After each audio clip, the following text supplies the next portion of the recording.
Hi Beans, how are you? I hope you're doing well tonight. We're gonna go over kind of a little bit of what happened. Let me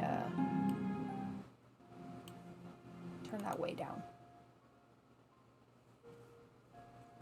Can you barely hear it? Is it a good volume? Okay, so we'll kind of go over what happened.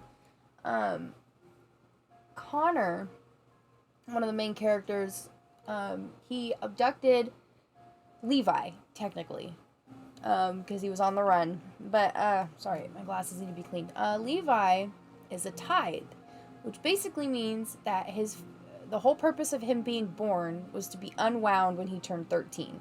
Like an offering to help people. I don't know.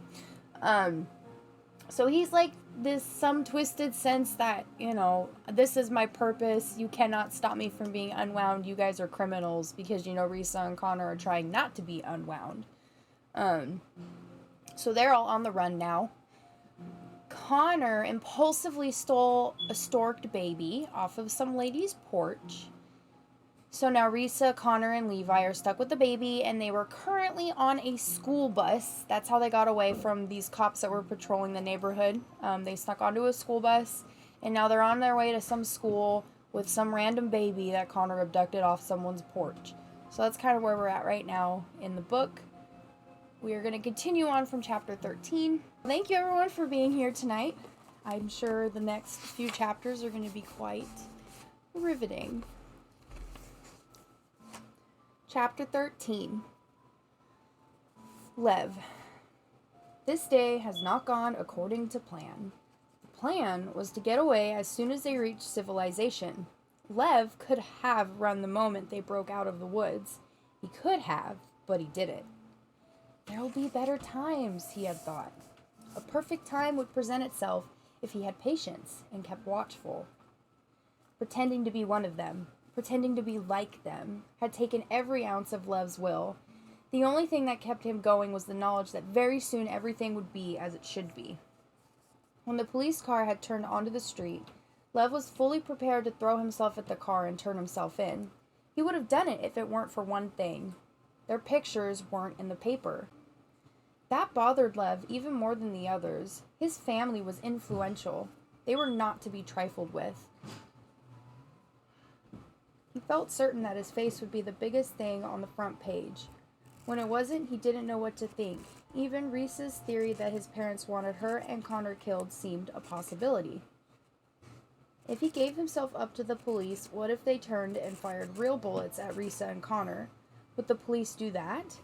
He wanted them brought to justice, but he couldn't bear the thought of their deaths on his head. So he had let the squad car go past. And now things are worse. Now there's this baby, stealing a stork baby. These two unwinds are out of control. He no longer fears that they'll kill him, but that doesn't make them any less dangerous. They need to be protected from themselves. They need to be unwound. Yes, that's the best solution for these two. They're of no use to anyone in their current state, least of all themselves. It would probably be a relief for them, for now they're all broken up on the inside. Better to be broken up on the outside instead. This kid is harsh. Like, the fact that he's so brainwashed to think that he's better than them because his purpose was to be unwound is ridiculous. Like, it's just so dumb. Like, if Levi was born into the world like any other child and wasn't treated the same, like, he wasn't treated the same being a tithe. Like, everybody treated him like the golden child because they knew that at 13 he was going to be, well, technically it's like postpartum abortion at the age 13 is technically what it is. So yeah, it's irritating to say the least, because it's just, he got lucky. If he was a normal child and misbehaved even in the slightest with parents that didn't even like their kids, they would be like unwound, and it'd be a different story. That way their divided spirits could rest, knowing that their living flesh was spread around the world, saving lives, making other people whole. just as his own spirit would soon rest. Hello, hello. What you doing? I just finished the Corey. Kind of bummed. Don't say anything. I just ended up having characters killed that I didn't want killed. Well, make better decisions. I'm going to next time. And it's crazy because you're in control of a lot more characters' lives in the game. Like the whole game? The werewolves too. Interesting. Heart is a good game. Okay. That way their divided spirits could rest, knowing that their living flesh was spread around the world, saving lives, making other people whole, just as his own spirit would soon rest. He ponders this as he sits on the bus, trying to deny how mixed his feelings about it are. While Risa and Connor talk to a painfully perky girl and her baby, Lev moves one seat forward in the bus, putting more distance between them. A boy gets on the bus and sits down next to him, wearing headphones and singing to music that Lev can't hear. The kid slips his backpack in between them on the seat, practically wedging Lev in, and returns his full attention to his tunes. That's when Lev gets an idea. He looks behind him to see Connor and Risa still involved with the other girl and her baby. Carefully, Lev reaches into the kid's backpack and pulls out a dog-eared notebook. Written on it in big black letters is Death by Algebra, with little skulls and crossbones. Inside are messy math equations and homework grading down for sloppiness. Lev quietly turns to a blank page, then he reaches into the kid's pack again, pulling out a pen. All the while, the kid is so absorbed in his music he doesn't notice. Lev begins to write. Help! I'm being held hostage by 2 AWOL unwinds. Not if you understand. When he's done, he tugs the boy's shoulder. It takes 2 tugs to get his attention. Yeah? Lev holds out the notebook, making sure he does it in such a way that it's not too obvious. The boy looks at him and says, Hey, that's my notebook. Lev takes a deep breath. Connor's looking at him now. He's got to be careful. I know it's your notebook, Lev says, trying to say as much as he can with his eyes. I just needed 1 page. He holds the notebook a little longer for the kid to read, but the kid's not even looking at it. No, you should have asked first. Then he rips out the page without even looking at it, crumples the paper, and to Lev's horror, hurls it towards the front of the bus. The paper wad bounces off the head of another kid, who ignores it, and it falls to the floor. The bus comes to a stop, and Lev feels his hope trampled beneath 30 pairs of scuffed shoes. 14. Connor. Dozens of buses pull up to the school. Kids mob every doorway. As Connor gets off the bus with Risa and Lev, he scans for a way to escape, but there is none. There are campus security guards and teachers on patrol. Anyone seen walking away from school would draw the attention of everyone watching. We can't actually go in, says Risa. I say we do, says Lev, acting more squirrely than usual. Teacher has already taken notice of them. Even though the school's a daycare center for student mothers, the baby is very conspicuous. We'll go in, says Connor. We'll hide in a place where there aren't any security cameras. The boys' bathroom. Girls, says Risa. It'll be cleaner and there'll be more stalls to hide in. Connor considers it and figures she's probably right on both counts. Fine, we'll hide until lunch and then slip out with the rest of the kids going off campus. You're assuming this baby wants to cooperate, says Risa. Eventually it's going to want to be fed, and I don't exactly have the materials, if you know what I mean. If it starts crying in the bathroom, it'll probably echo throughout the whole school. It's another accusation. Connor can hear it in her voice. It says, Do you have any idea how much harder you've made this on us? Let's just hope it doesn't cry, says Connor. And if it does, you can blame me all the way to harvest camp. Connor is no stranger to hiding in school bathrooms. Of course, before today, the reason was simply to get out of class. Today, however, there's no class where he's expected, and if he's caught, the consequences are a little bit more severe than Saturday school. They slip in after the first period bell rings, and Connor coaches them on the finer points of bathroom stealth, how to tell the difference between kids' footsteps and adults, when to lift your feet up so no one can see you, and when to just announce that the stall is occupied. The latter would work for both Risa and Lev, since his voice is still somewhat high, but Connor doesn't dare pretend to be a girl. They stay together yet alone, each in their own stall. Mercifully, the bathroom door squeals like a pig whenever it's open, so they have warning when anyone comes in. There are a few girls at the beginning of first period, but then it quiets down, and they are left with no sound but the echoing drizzle of a leaky flush handle. We won't make it in here until lunch, Risa announces from the stall to Connor's left, even if the baby stays asleep. You'd be surprised how long you can hide in a bathroom. You mean you've done this before? Asks Lev in the stall to his right. Connor knows this fit right into Lev's image of Connor as a bad seed. Fine, let him think that. He's probably right. The bathroom door squeals, they fall silent. Dull, rapid footsteps. It's a student in sneakers. Lev and Connor raise their feet, and Risa keeps hers down, as they have planned. The baby gurgles, and Risa clears her throat, masking the noise perfectly. The girl is in and out in less than a minute. After the bathroom door squeaks closed, the baby coughs. Connor notices that it's a quick, clean sound, not sickly at all. Good. By the way, says Risa, it is a girl. Connor thinks to offer to hold it once more, but figures right now that would be more trouble than it's worth. He doesn't know how to hold a baby to keep it from crying. Connor decides he has to tell them why he went temporarily insane and took the baby. He owes them that much. It was because of what the kid said, Connor says gently.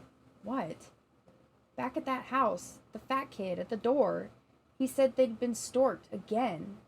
So what, says Risa. Lots of people get storked more than once. Then, from his other side, Connor hears, that happened to my family. I have 2 brothers and a sister who were brought by the stork before I was born. It was never a problem. Connor wonders if Lev actually thinks the stork brought them, or if he's just using it as an expression. He decides he'd rather not know. What a wonderful family. They take in stork babies and send their own flesh and blood to be unwound. Oh, sorry. Tithed.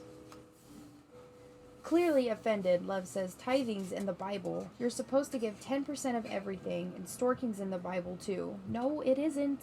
Moses, says Lev. Moses was put in a basket in the Nile and was found by Pharaoh's daughter. He was the first storked baby, and look what happened to him. Yeah, says Connor, but what happened to the next baby she found in the Nile? Will you keep your voices down, says Risa. People could hear you in the hall, and anyway, you might wake Dee Dee. Connor takes a moment to collect his thoughts. When he speaks again, it's a whisper, but in a tiled room there are no whispers. We got storked when I was 7. Big deal, says Risa. No, this was a big deal, for a lot of reasons. See, there were already 2 natural kids in the family. My parents weren't planning on any more. Anyway, this baby shows up at our door. My parents start freaking out, and then they have an idea. Do I want to hear this? Risa asks. Probably not, but Connor's not about to stop. He knows if he doesn't spill this now, he's never going to.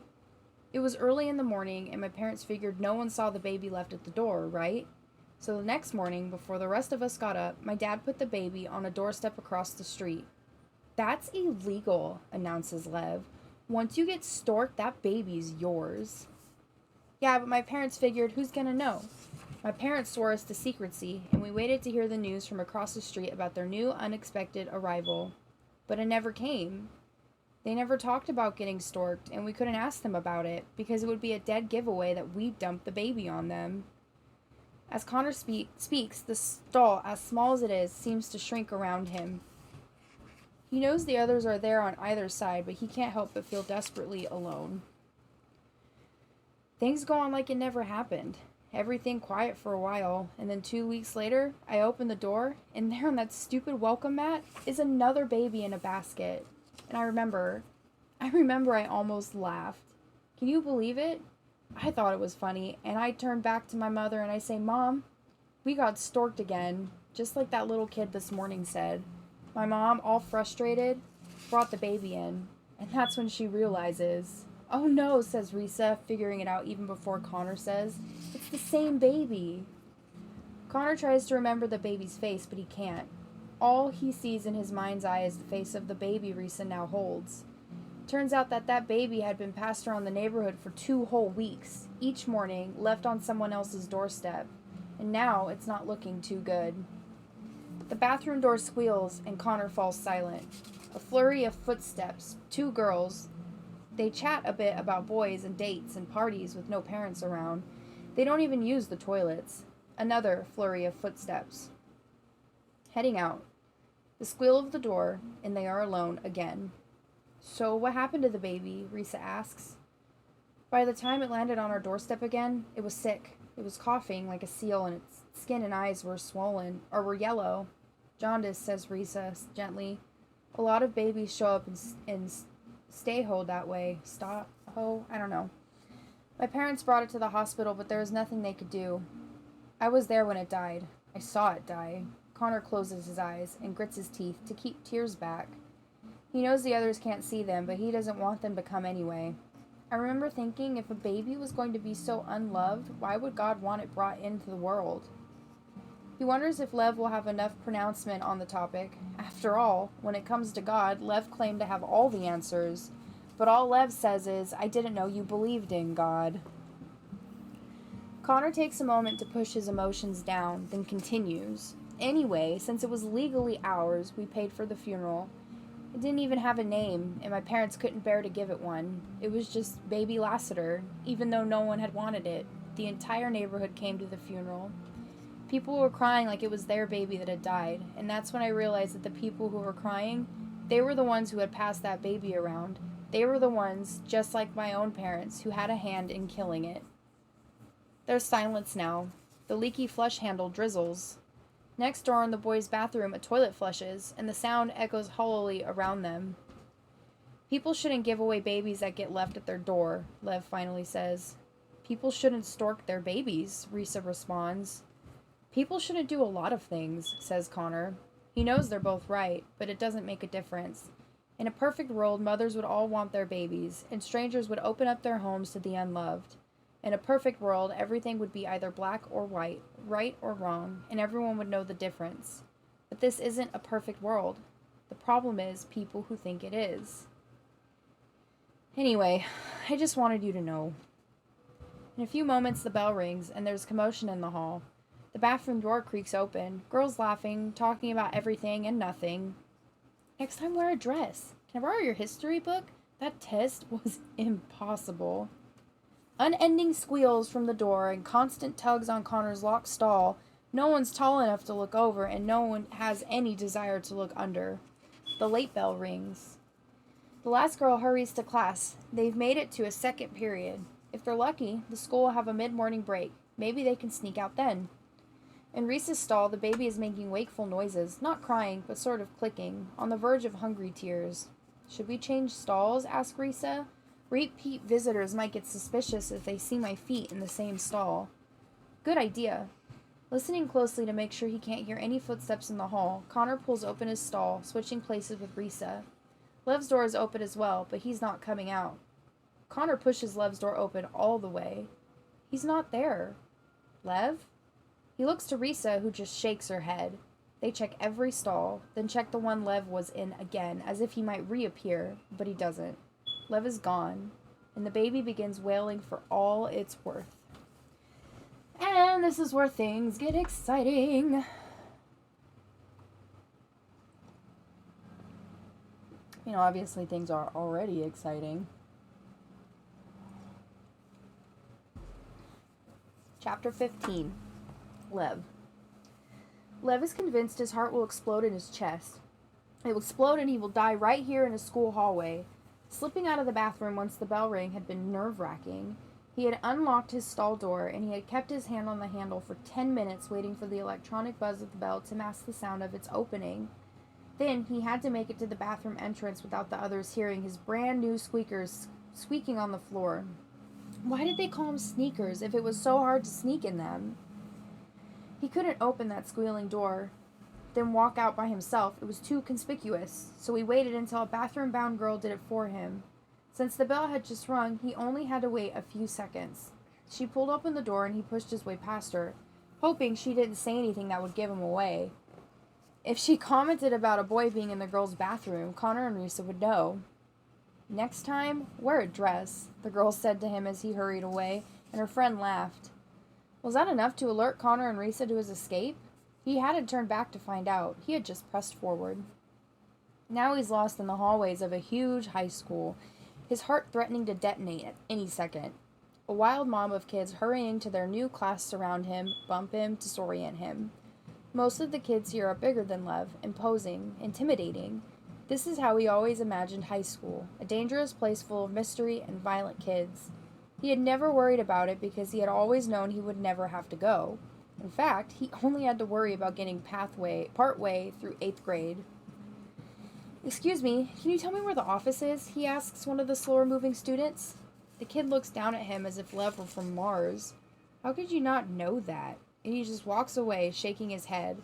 Another, kinder kid points him in the right direction. Lev knows that things must be put back on track. This is the best place to do it. A school. If there are any secret plans to kill Connor and Risa, it can't happen here with so many kids around. And if he does this right, it won't happen at all. If he does it right, all 3 of them will be safely on their way to their unwinding as it ought to be, as it was ordained to be.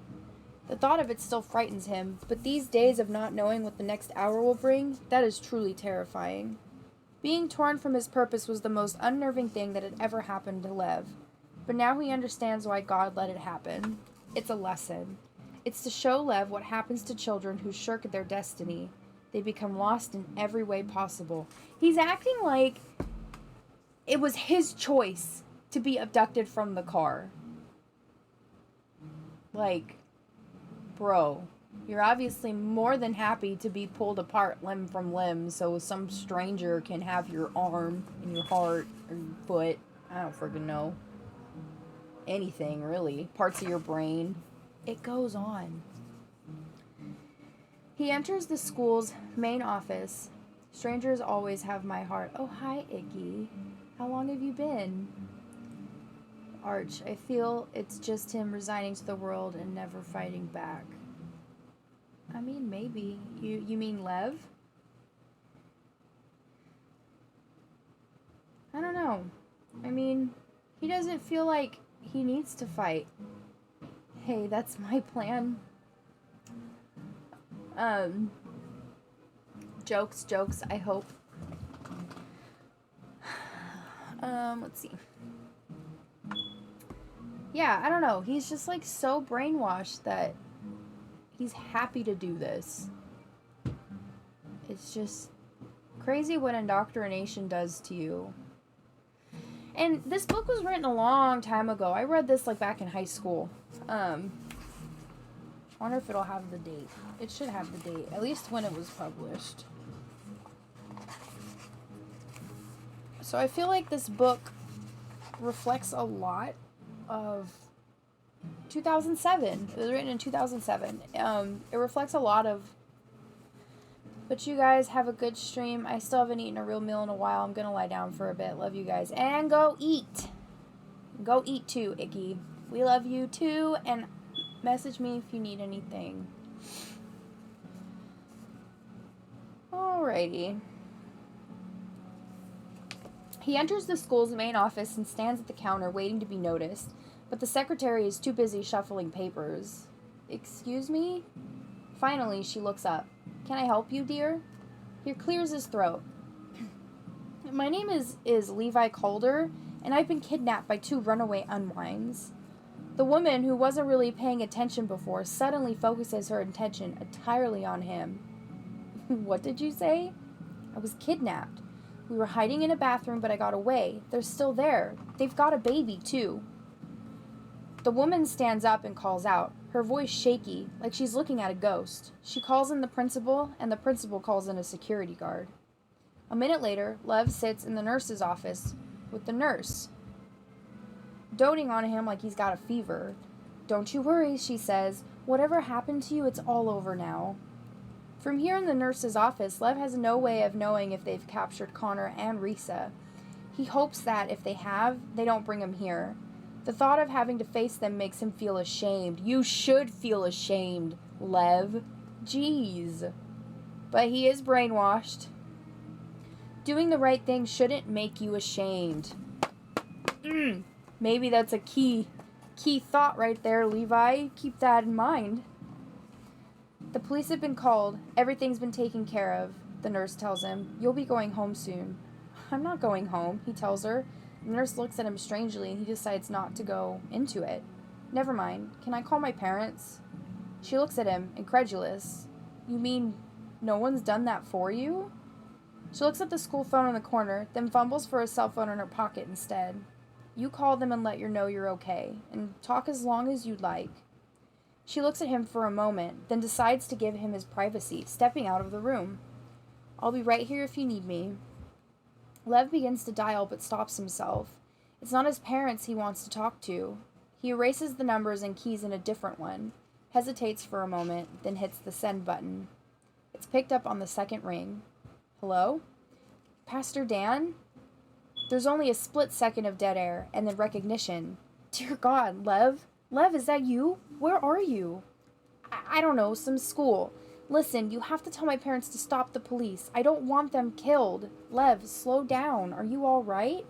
They kidnapped me, but they didn't hurt me, so I don't want them hurt. Tell my father to call off the police.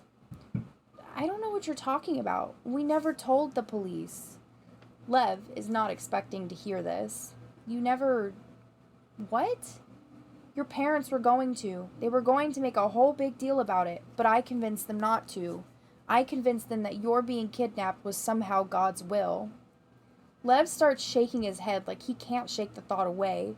But why would you do that? Now Pastor Dan starts to sound desperate. Lev, listen to me. Listen to me carefully. No one else knows that you're gone. As far as anyone knows, you've been tithed, and people don't ask questions about children who are tithed. Do you understand what I'm telling you? But I want to be tithed. I need to be. You have to call my parents and tell them. You have to get me to harvest camp. Now, Pastor Dan gets angry.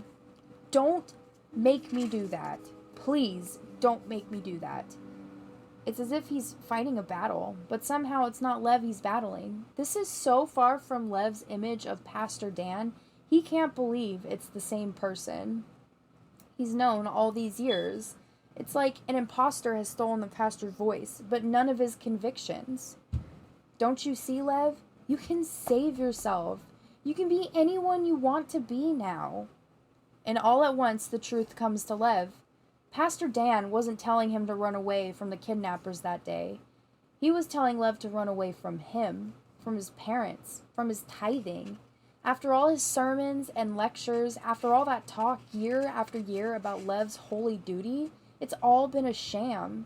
Lev was born to be tithed, and the man who convinced him this was a glorious and honorable fate doesn't believe it. Lev? Lev, are you there? He's there, but he doesn't want to be. He doesn't want to answer this man who led him to a cliff only to turn away at the last minute. Now, Lev's emotions spin like a wheel of fortune. One moment he's furious, the next relieved. One instance he's filled with terror so extreme he can smell it like acid in his nostrils. And the next, there's a spike of joy, like what he used to feel when he swung away and heard the crack of his bat against a ball. He is that ball now, soaring away. His life has been like a ballpark, hasn't it? All lines, structure, and rules never changing. But now he's been hit over the wall into unknown territory. Lev, says Pastor Dan, you're scaring me. Talk to me. Lev takes a slow, deep breath and says, goodbye, sir. Then he hangs up without another word. Lev sees police cars arrive outside. Connor and Risa will soon be caught if they haven't been caught already. The nurse is no longer standing at the door. She's chiding the principal for how he's handling this situation. Why didn't you call the poor boy's parents? Why haven't you put the school in lockdown? Lev knows what he has to do. It's something wrong. It's something bad. But suddenly he doesn't care. He slips out of the office right behind the nurse and the principal's backs and goes out into the hallway. It only takes a second to find what he's looking for. He reaches for the little box on the wall. I am lost in every possible way, he thinks to himself. Excuse me. Then, feeling the coldness of the steel against his fingertips, he pulls the fire alarm. Chapter 16, Teacher. The fire alarm goes off during the teacher's prep period, and she slightly curses the powers that be for their awful timing.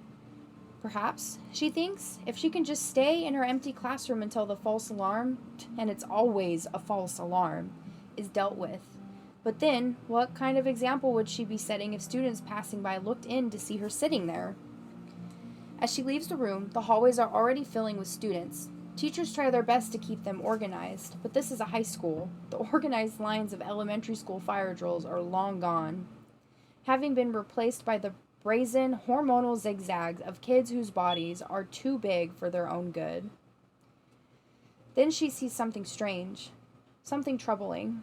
There are 2 policemen by the front office. They actually seem intimidated by the mob of kids flowing past them and out the front doors of the school. But why policemen? Why not firemen? And how could they have gotten here so quickly? They couldn't have. They must have been called before the alarm went off. But why? The last time there were policemen in the school, someone called in a clapper threat. The school was evacuated, and no one knew until after the fact. Turns out there was no clapper. The school was never in danger of being blown up. It was just some kid pulling a practical joke. Still, clapper threats are always taken seriously, because you never know when the threat might be real. So anyone who's here who hasn't been in the book, this is the first time clappers have been mentioned. We're going to go into a little bit more detail about what they are and what they actually do. Okay.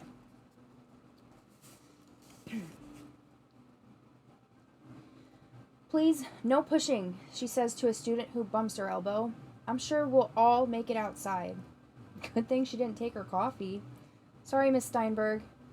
As she passes one of the science labs, she noticed the door ajar. Just to be thorough, she peeks in to make sure there are no stragglers or kids trying to avoid the mass exodus. The stone-top tables are bare and the chairs are all in place. No one had been in the lab this period. She reaches to pull the door closed, more out of habit than anything else, when she hears the sound that is wholly out of place in the room. A baby's cry. At first she thinks it might be coming from the student mother nursery, but the nursery is way down the hall. This cry definitely came from the lab. She hears the cry again, only this time it sounds oddly muffled and angrier. She knows that sound. Someone's trying to cover the baby's mouth to keep it from crying. These teen mothers always do that when they have their babies where they don't belong. They never seem to realize it only makes the baby cry louder. Party's over, she calls out. Come on, you and your baby have to leave with everyone else. But they don't come out. There's that muffled cry again, followed by some intense whispering that she can't make out. Annoyed, she steps into the lab and storms down the center aisle, looking left and right until she finds them crouched behind one of the lab tables. It's not just a girl and a baby. There's a boy there, too. There's a look of desperation about them. The boy looks as if he might bolt, but the girl grabs him firmly with her free hand. It keeps him in place. The baby wails. The teacher might not know every name in school, but she's fairly certain she knows every face, and she certainly knows all the student mothers. This isn't one of them, and the boy is completely unfamiliar, too. The girl looks at her, eyes pleading, too frightened to speak. She just shakes her head. It's the boy who speaks. If you turn us in, we'll die. At that thought, the girl holds the baby closer to her. It cries lessons, but don't go away entirely. Clearly, these are the ones the police are looking for reasons she can only guess at. Please, says the boy. Please what? The teacher thinks. Please break the law? Please put myself and the school at risk? But no, that's not it at all. What he's really saying is, please be a human being. With a life so full of rules and regiments, it's so easy to forget that that's what they are. She knows, she sees how often compassion takes a back seat to expediency. Then a voice from behind her. Hannah? She turns to see another teacher looking from the door. He's a bit disheveled, having fought the raging rapids of kids still funneling out of the school. He obviously hears the baby's cries. How could he not? Is everything all right? He asks. Yeah, says Hannah, with more calm in her voice than she actually feels. I'm taking care of it. The other teacher nods and leaves, probably glad not to share the burden of whatever this crying baby situation is. Hannah now knows what the situation is, however, or at least she suspects. Kids only have this kind of desperation in their eyes when they're going to be unwound. She holds out her hand to the frightened kids. Come with me. The kids are hesitant, so she says, if they're looking for you, they'll find you once the building is empty. You can't expect to hide here. If you want to get out, you have to leave with everyone else. Come on, I'll help you. Finally, they rise from behind the lab table, and she breathes a sign of relief. She can tell they still don't trust her, but then why would they? Unwinds exist in the constant shadow of betrayal. Well, they don't need to trust her now. They just need to go with her. In this case, necessity is the mother of compliance, and that's just fine. Don't tell me your names, she says to them. Don't tell me anything. So if they question me afterward, I won't be lying when I say I don't know. There are still crowds of kids pushing past in the hall, headed towards the nearest exit. She steps out of the room, making sure the two kids and their baby are right behind her. She will help them, whoever they are. She will do her best to get them to safety. What kind of example would she be setting if she didn't? 17. Risa. Police down the hall. Police at the exits. Risa knows this is Lev's doing. He didn't just run away. He turned them in. This teacher says she's helping them, but what if she's not? What if she's just leading them to the police? Don't think about that now. Keep your eyes on the baby. Policemen know panic when they see it, but if her eyes are turned to the baby, her panic might be read as concern for the baby's tears. If I ever see Lev again, says Connor, I'll tear him to pieces. Shh, says the teacher, leading them along with the crowd to the exit. Risa can't blame Connor for his anger. She blames herself for not seeing through Lev's sham. How could she have been so naive to think he was truly on their side? We should have let that little creep be unwound, grumbles Connor. Shut up, says Risa. Let's just get out of this. As they near the door, another policeman comes into view, standing just outside. Give me the baby, the teacher orders, and Risa does as she told. She doesn't yet realize why the woman asked for the baby, but it doesn't matter. It's wonderful to have someone leading the way who seems to know what they're doing. Perhaps this woman isn't the enemy after all. Perhaps she truly will get them through this. Let me go ahead, says the teacher. The two of you separate and just walk out with the rest of the kids. Without the baby to look at, Risa knows she can't hide the panic in her eyes, but suddenly she realizes that it might not matter. And now she understands why the woman took the baby. Yes, Lev turned them in, but if they're lucky, these local police might only have a description of them to go by. A scruffy-haired boy and a dark-haired girl with a baby. Take away the baby and that could be half the kids in this school. The teacher, Hannah, passes the policeman a few rows ahead of them, and he gives her only a momentary glance. But then he looks towards Risa, and his eyes lock on hers. Risa knows she's just given herself away. She should turn and race back into the school. Should she turn and race back into the school? Where's Connor now? Is he behind her? In front of her? She has no idea. She's completely alone. And then salvation arrives in a most unlikely form. Hi, Dee Dee. It's Alexis, the talkative girl from the school bus. She comes up beside her with Chaz gnawing at her shoulder. People pull the alarms all the time, she says. Well, at least I got out of math. Suddenly, the policeman's eyes shift to Alexis. Stop right there, miss. Alexis looks stunned. Who, me? Step aside. We'd like to ask you a few questions.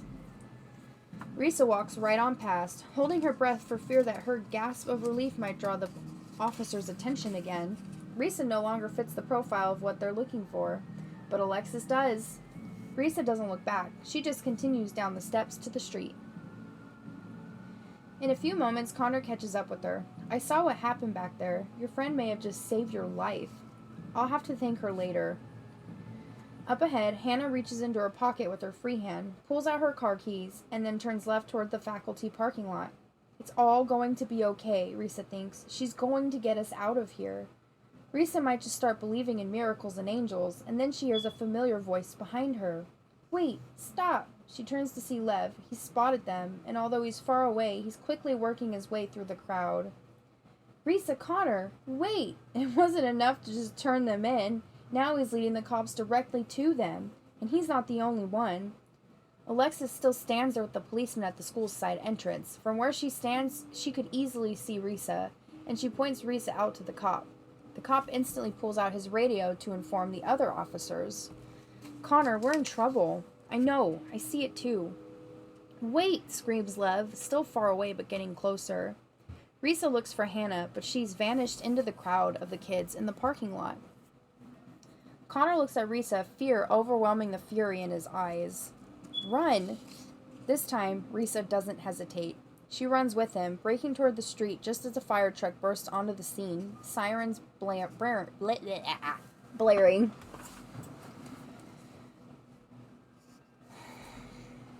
I lost my spot.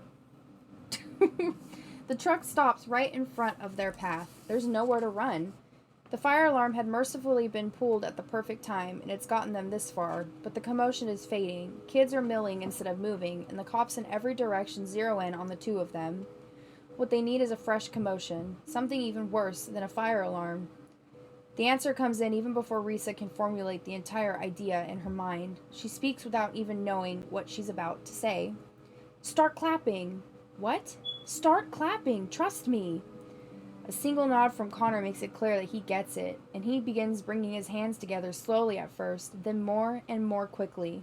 She does the same, both of them applauding as if they were at a concert cheering for their favorite band. And beside them, a student drops his backpack and stares at them in utter horror. Clappers! He screams. In an instant, the word is out. Clappers, clappers, clappers! It echoes in the kids around them. In an instant, it reaches critical mass, and the entire crowd is in full-blown panic. Clappers! Everyone screams, and the crowd becomes a stampede. Kids bolt, but no one is sure where to go. All they know is that they must get away from the school as quickly as possible. Risa and Connor continue to clap, their hands red from the force of their duet of applause. With the mob racing in blind terror, the cops can't get to them. Lev is vanished, trampled by the panicked mob, and everything is made worse by the fire siren, which blares like it's sounding out the end of the world. They stop clamping and join the stampede, becoming a part of the running crowd. That's when someone comes up beside them. It's Hannah. Her plans of driving them off campus are gone, so she quickly hands Risa the baby. There's an antique shop on Fleming Street, she tells them. Ask for Sonia. She can help you. We're not clappers, is all Risa can think to say. I know you're not. Good luck. There's no time to thank her. In a moment, the wild crowd pulls them apart, taking Hannah in a different direction. Risa stumbles and realizes they're in the middle of the street. Traffic has come to a halt as hundreds of kids race in a mad frenzy to escape the terrorists, wherever they are. The baby in Risa's arms bawls, but its cries are nothing compared to the screams of the mob. In a moment, they are across the street and gone with the crowd. Chapter 18. Lev. I am feeling this coffee now. Probably shouldn't drink the rest, but I'm going to.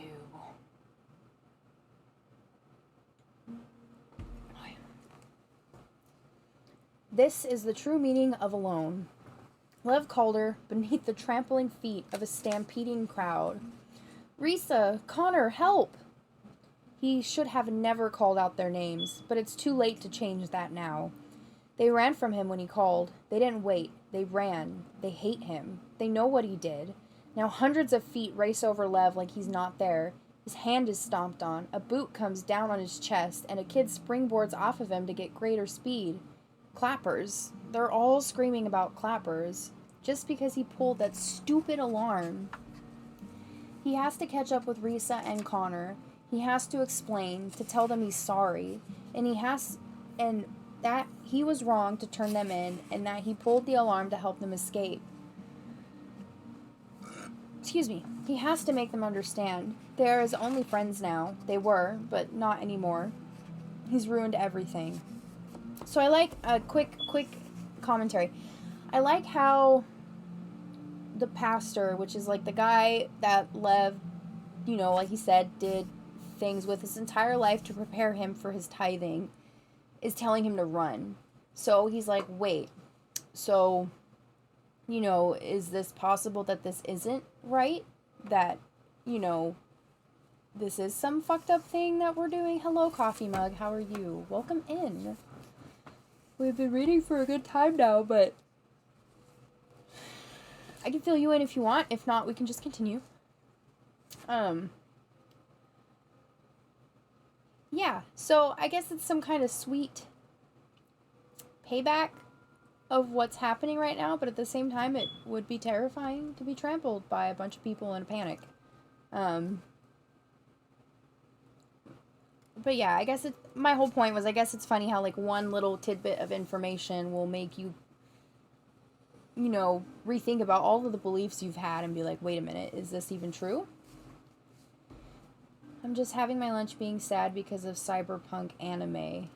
Is it sad because it's bad, or sad because the story's sad?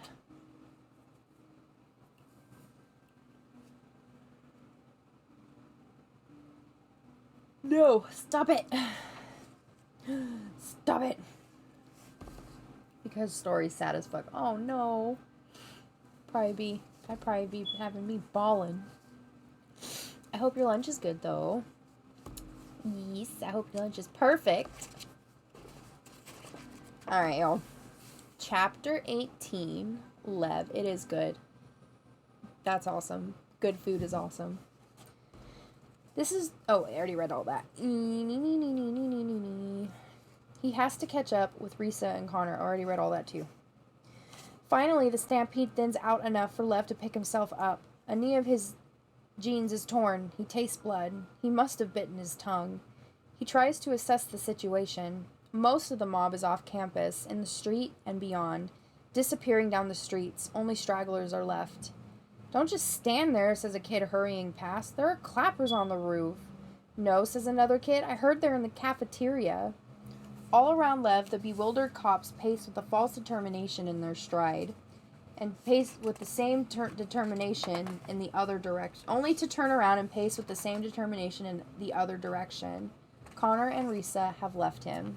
Got hummus is good. I'm not big on hummus, but I had this like kale pesto hummus once that was amazing, and I have not been able to find it since then, and it makes me really sad.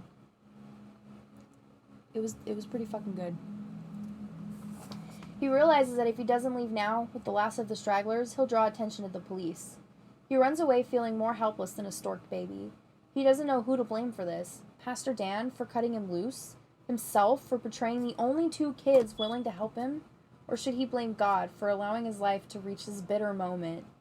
You can be anyone you want to be now, Pastor Dan had said. But right now, Lev feels like no one. This is the true meaning of alone. Levi Jedediah Calder suddenly realizing he no longer exists. That is super sad. Oh, not being able to find the hummus. You are correct. Chapter 19, Connor. The antique shop is in an older part of town. Trees arch over the street, their branches cut into unnatural, angular patterns by the profiles of passing trucks. The street is full of yellow and brown leaves, but enough diehards still cling to the branches to make a shady canopy. The baby is inconsolable, and Connor wants to complain to Risa about it, but knows that he can't. If it hadn't been for him, the baby wouldn't even be part of the equation. There aren't all that many people on the street, but there are enough. Mostly it's kids from the schools, or mostly it's kids from the high schools just knocking around, probably spreading more rumors about clappers trying to detonate themselves. I hear they're anarchists. I hear it's some weird religion. I hear they just do it to do it. The threat of clappers is so effective because no one knows what they really stand for. There was a smart back there, Connor tells Risa, as they approach the antique shop. Pretending to be clappers? I mean, I would have never thought of that. He thought quickly enough to take out that juvie cop the other day with his own trank gun. Connor grins. I go by instinct, you go by brains. I guess we make a pretty decent team. Yeah, we're a bit less dysfunctional without Lev. At the mention of Lev, Connor feels a spike of anger. He rubs his sore arm where Lev bit him, but what Lev did today was much more painful than that. Forget about him. He's history. We got away, so his squealing on us doesn't matter. Now he'll get unwound just like he wants, and we won't have to deal with him again. And yet the thought of it brings Connor a pang of regret. He had risked his life for Lev. He had tried to save him, but had failed. Maybe if Connor were better with words, he could have said something that would have truly won him over. But who is he kidding? Love was a tithe from the moment he was born. You don't undo 13 years of brainwashing in 2 days. See? Brainwashing, indoctrination, which honestly I feel like happens a lot today. I grew up in a very religious Christian not household, but my grandmother was really religious, so I went to church with her all the time. So, they tried to indoctrinate me as a child, but I always had questions and was never satisfied because it always came back to, well, it's in the Bible. And I'm like, yeah, but it's a book written by people. How do we know this is real? So, eventually I was around 18 and I was like, yeah, all this is bullshit. I don't believe in any of it, but that's me personally. I don't think kids should be put in church. I think that is child abuse, honestly. To some extent, I know there are some religious families who don't, put the fear of God in their children and, terrify their kids to behave.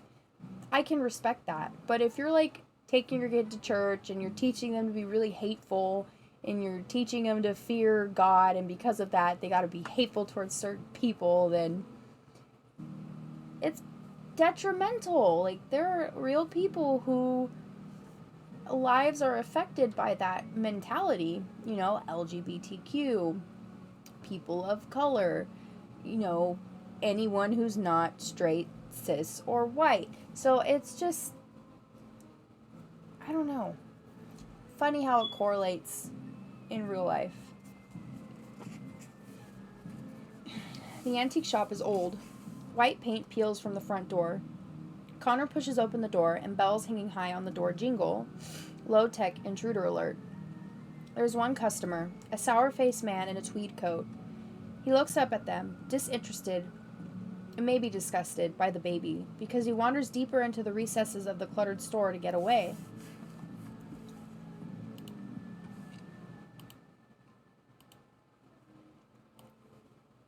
Okay. The shop has things from perhaps every point in American history. A display of iPods and other little gadgets from his grandfather's time cover an old chrome-rimmed dinner table. That's funny to hear iPods because I forget that this is in the future.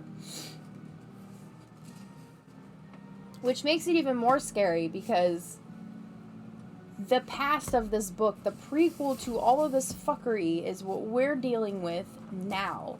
So it is a little weird to think about.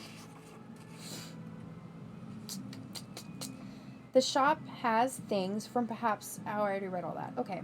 An old movie plays on an antique plasma screen TV. The movie shows a crazy vision of a future that never came, with flying cars and a white-haired scientist. Can I help you? An old woman is hunched as a question mark comes out from behind the cash register. She walks with a cane, but she seems pretty sure-footed in spite of it. Risa bounces the baby to get its volume down. We're looking for Sonia. You found her. What do you want? We need some help, Risa says. Yeah, Connor chimes in. Someone told us to come here. The old woman looks at them suspiciously. Does this have something to do with the fiasco over at the high school? Are you clappers? Do we look like clappers to you? Says Connor. The woman narrows her eyes at him. Nobody looks like a clapper. It's crazy to me that people, one, hold their God above their kids, and two, don't realize after the nth amount of translations in Champion of Time, some things might not mean the same things anymore as it originally meant. Not only that, that was another one of my questions. I was like, if this has been translated throughout time, who's to say that humans who we are taught are flawed by default in sin, who is to say that those humans did not add or take things out when they translated this book? To me, that made perfect sense. And everyone else was like, nah. Everything is real in this book. All of it's real. And it's you guys don't even have questions? You can't just give me a Spider-Man comic and be like, all of this really happened. We must live our lives by the life of Spider-Man. You could do that with literally any book. Your dick's small. Micro. Hi, Reaper. How are you tonight? It's lovely to see you in. I always enjoy you and Coffee being here. Hi, hi, hi, hi, hi, hello, hi. LOL, amazing. It's one of my favorites. I'm sorry, coffee. I had coffee, and now I'm just like, woo!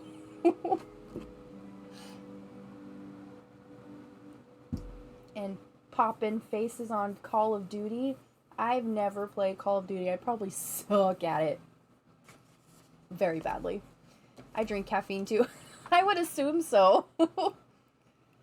I'm trying to stop with the monsters. I drank my last monster today. That was it. No more monsters. But yeah, no, coffee, you're right. You're right. It's weird to me. Like, if my kids, you know, as they grow up, if they're like, Mom, I want to look into this religion, I'll be like, you know what? You can do that. I want them to be able to research the different beliefs that are out there when they are old enough to comprehend the information that's being given to them. Like, kids are going to believe anything you fucking tell them. You can tell them there's a fucking purple unicorn in the sky who cries and then everything rains, and they will believe you. Rockstar, no more till tomorrow. That's probably a good idea. It's late for me. I know this coffee's going to be like, woo, and I'm not going to go to bed for a while.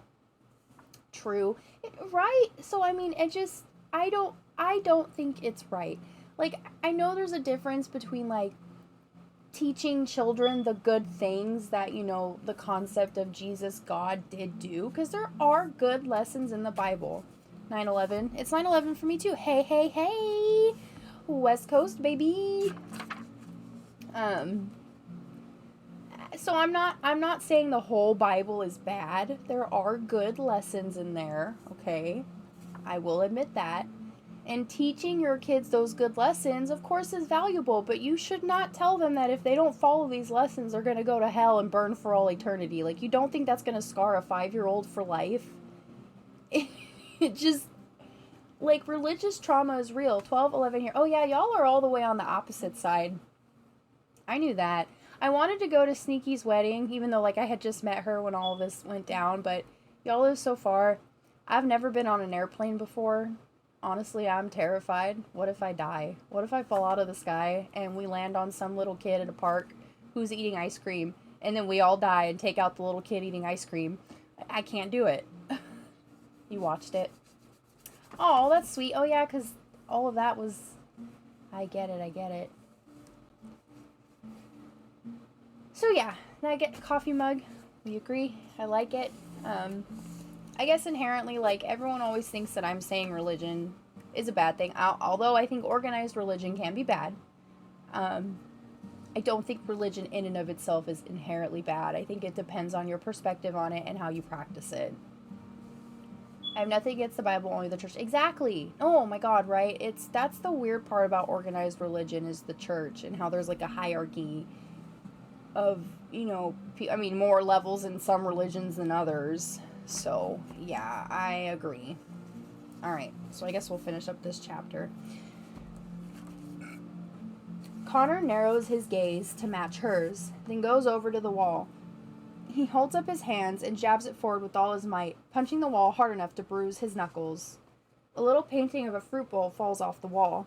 Connor catches it before it hits the ground and sets it on the counter. See? He says. My blood isn't explosive. If I were a clapper, this whole shop would be gone. The old woman stares at him, and it's a hard gaze for Connor to hold. There's some sort of fire in those weary eyes, but Connor doesn't look away. See this hunch? She asks them. I got it from sticking my neck out for people like you. Connor still won't break his gaze. Guess we came to the wrong place then, glancing at Risa, he says. Let's get out of here. He turns to leave. The old woman swings her cane sharply and painfully across his shins. Ah! Not so fast. It just so happens that Hannah called me, so I knew you were coming. Risa, still bouncing the baby, lets out a frustrated breath. You could have told us when we came in. What fun would that be? I have nothing... Oh, he eats the fruit painting? Nom nom nom. Nummy fruit. I mean, you could make edible paint. You could probably make edible paper, too. Someone could make an edible painting if they really wanted to. I remember when I was a kid, there was this, like, spy kit that my friend had gotten for Christmas. And in the spy kit, there was like wafer papers that you could like write on with edible ink. So you could like write little spy notes and then eat the paper after. And we just like to eat the paper because it actually tasted good. It was cool. Reese's Puffs. Reese's Puffs. That's a good cereal. Amazing, right? I agree. It was pretty freaking cool. My little 10-year-old self being like, I'm a detective. Playing too many of those Nancy Drew games. Which I still play, by the way. By now, the sour-faced customer has made his way closer again, picking up item after item, his expression showing instant disapproval of everything in the shop. I have some lovely infant items in the back room, she tells them loud enough for the customer to hear. Why don't you go back there and wait for me? Then she whispers, and for God's sake, feed that baby. The back room is through a doorway, covered by what looks like an old shower curtain. If the front room was cluttered, this place is a disaster area. Things like broken picture frames and rusty bird cages are piled all around. All the items that weren't good enough to be displayed out front, the junk of the junk. Are you telling me this old woman is going to help us, says Connor. Looks like she can't even help herself. Hannah said she would, and I believe her. How could you be raised in a state home and still trust people? Risa gives him a dirty look and says, hold this. She puts the baby in Connor's arms. Why do they call the baby at this? They've already named the baby Dee Dee and established that she's a girl. Well, that her sex is a girl. Whatever. She puts the baby in Connor's arms. It's the first time she's given it to him. It feels much lighter than he expected. I'm assuming they're just saying it so they don't get attached, because, yeah. They gotta think about themselves right now, and the baby really doesn't help. Something so loud and demanding ought to be heavier. The baby's cries have weakened now. It's just about exhausted itself. There's nothing keeping them tied to this baby anymore. They could stork it again first thing in the morning, and yet the thought makes Connor uncomfortable. They don't owe this baby anything. It's theirs by stupidity, not biology. He doesn't want it, but he can't stand the thought of someone getting the baby who wants it even less than he does. His frustration begins to ferment into anger. It's the same kind of anger that always got him into trouble back home. It would cloud his judgment, making him lash out, getting into fights, cursing our teachers, and riding his skateboard wildly through busy intersections. Why do you have to get wound so tight? His father once asked, exasperated. And Connor had snapped back, maybe someone ought to unwind me. At that time, he thought he was just being funny. Risa opens a refrigerator. You know what? It's so crazy to me that they allow you to unwind your kid. I think between 13 and 18. Your phone's going crazy. Oh, I hope it calms itself down. Insane in the microchip. Insane. I'm glitching out. Insane in the microchip. Sorry. What was I gonna say? Oh, yeah. It's so funny to me that people can unwind their, 13 to 18-year-olds because, isn't preteen years, when kids normally start becoming defiant and hormonal and crazy? Why would you have your kid unwound based off of the stupid choices that teenagers make? That doesn't mean they're not going to be good adults. That's like when people see a toddler that's misbehaving and they just assume that kid's going to be a problem kid for. It's like, no, toddlers misbehave. They're little and they don't understand anything. No matter how good that toddler is, they're going to have days where they misbehave and they're just like, fuck you, mom. That.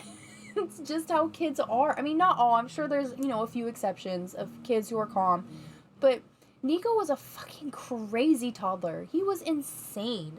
And now that he's gotten older, he's calmed down a lot. And he's an amazing kid. So, he's probably going to get bad again because he's only about to turn 10. I still got to get into the teen years. We'll see how he does then. But it's just crazy. It's crazy. Why would you do that to your child? Because they're also indoctrinated to think, oh, but they're still alive. It's okay. Bitch. Do you want to be separated limb from limb and have your body parts spread across the world? That sounds like some weird horror movie. Like Repo, the genetic spreading of your body. Alright. We'll continue. Puberty really gives you emotions without the ability to exactly, because like, especially because like the front, like what's the frontal cortex that helps you make decisions, that part is underdeveloped until you're like, it's not fully developed until you're like 24, I think. So you got an underdeveloped decision making consequence area of your brain mixed with a bunch of really big emotions that these kids are still trying to understand. That's gonna clash. Okay, and things are gonna happen, especially if you don't have parents who are understanding and they're just like, no, you're gonna do what I say because you're my kid. And then just like not listen, not be there. Like, of course, it's gonna exacerbate their behavior. And they're just gonna turn around and be like, you're a bad kid, unwound. Like, what the fuck? It's just insanity. It's crazy. Oh. Risa opens a refrigerator, which is as cluttered as the rest of the back room. She pulls out a container of milk, then finds a bowl, into which she pours the milk. It's not a cat, Connor says. It won't lick milk out of a bowl. I know what I'm doing. Connor watches as she rummages around in drawers until finding a clean spoon. Then she takes the baby from him. Sitting down, she cradles the baby a bit more skillfully than Connor. Then she dips the spoon into the milk and spills the spoonful into the baby's mouth. The baby begins to gag on the milk, coughing and sputtering, but then Risa puts her index finger into its mouth. It sucks on her finger and closes its eyes, satisfied. In a few moments, she crooks her finger enough to leave a little space for her to spill in another spoonful of milk, and then lets the baby suck on her finger again. Wow, that's impressive, says Connor. Sometimes I got to take care of babies at Stay Ho. You learn a few tricks. Let's just hope it's not lactose intolerant. With the baby quieted, it's as if all the day's tension has been suddenly released. Connor's eyelids grow heavy, but he won't allow himself to fall asleep. They're not safe yet. They may never be, and he can't let his guard down now. Still, his mind begins to drift off. He wonders if his parents are still looking for him, or if it's just the police now. He thinks about Ariana. What would have happened to them if she had come along with him, as she had promised? Alright, my lunch is over, so I'm alert. Thank you so much for being here, Coffee. I really appreciate it, and I hope your work shift goes well. Hope you get to go home soon. Caught on that first night, that's what would have happened. Ariana wasn't street smart like Risa. She wasn't resourceful. Thoughts of Ariana bring a wave of sadness and longing, but it's not as powerful a feeling as Connor thought it would be. How soon until she forgets him? How soon until everyone forgets him? Not long. That's what happens with unwinds. Connor had known other kids at school who disappeared over the past couple of years.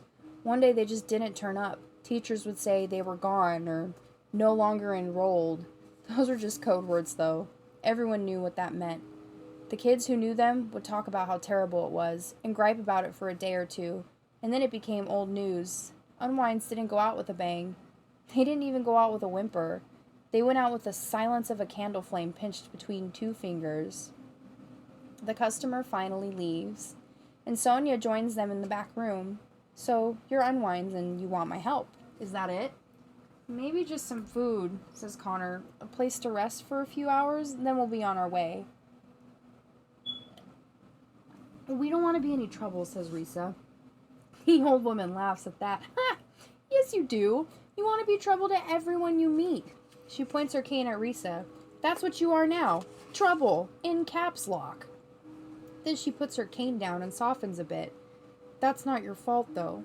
You didn't ask to be born, and you didn't ask to be unwound, either.